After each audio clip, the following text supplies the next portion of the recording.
beauty of mediation is that the parties who attend can deal with whatever issues it is that they want to cover. This usually includes the arrangements for a divorce, the financial arrangements, and the arrangements for any children. But clients can also discuss something more bespoke if they want to do mediation, including things that the court wouldn't necessarily grapple with. So it's a flexible process. We also regularly discuss the interim arrangements in mediation because it can be quite daunting to have a look at the long-term picture straight away. Do you agree, Stacey? Yes, completely. I also see clients use mediation for discrete issues, sometimes several years after they've separated. For example, exploring when and how to introduce the children to a new partner.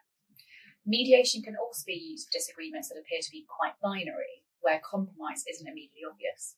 For example, where one parent wishes to relocate with the children. It may be something that the other parent can't contemplate ever agreeing to, but mediation offers a safe place where they can at least hear each other out and explore this. That's because all proposals in mediation benefit from mediation privilege, so they can't be referred to in any correspondence outside of the process. It gives parents the opportunity to discuss and better understand the other's views without compromising themselves in court proceedings if they can't agree, and at the very least, hopefully narrow the issues between them so the scope of legal work that's needed is reduced. Connie, perhaps you can tell us what the mediation process involves. Yes, it's probably fair to say that most mediators adopt a similar format. So we first of all have a short initial chat with each of the clients to see if they want to proceed, to find out a little bit about what they know about mediation and to give them an opportunity to raise any concerns that they have. If they then want to proceed, we have an initial solve session with each of them. It's called a MIAM, a Mediation Information Assessment meeting. And if they want to proceed after that, we set up a series of joint meetings together. As I mentioned, mediation is a flexible process, and so we do look at what the clients want to achieve and how they want to run the process as well. We can often involve third parties in the mediations. The involvement of solicitors in mediations is now more and more common and can be a really effective tool. We have to do that either in a flexible way or in a more formal hybrid mediation format. And it does have to be carefully managed. But as I said, if it's done well and effectively, it can be a really helpful tool.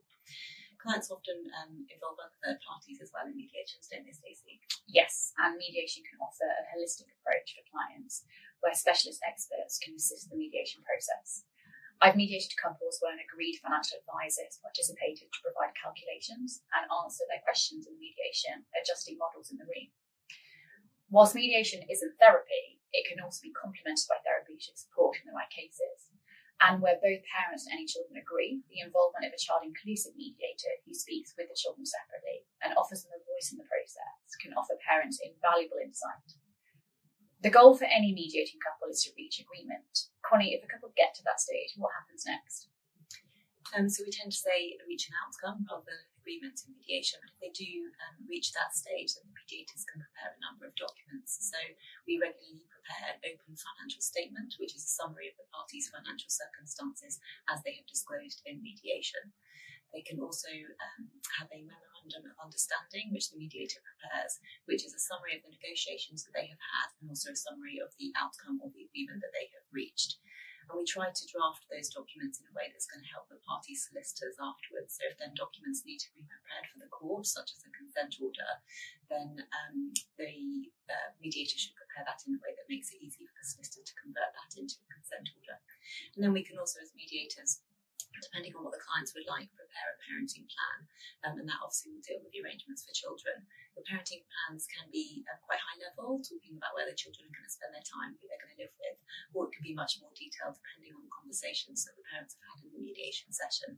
And so that might be more detailed, such as screen time that's agreed, or what they intend to do for holidays and what they intend to do for homework. So it really depends on what the parents want to cover.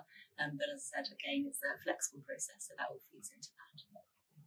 And where clients don't reach an overall agreement in mediation, the discussion can still really help narrow the issues to assist their solicitors in continuing to explore settlement, even if this takes place outside of the mediation process.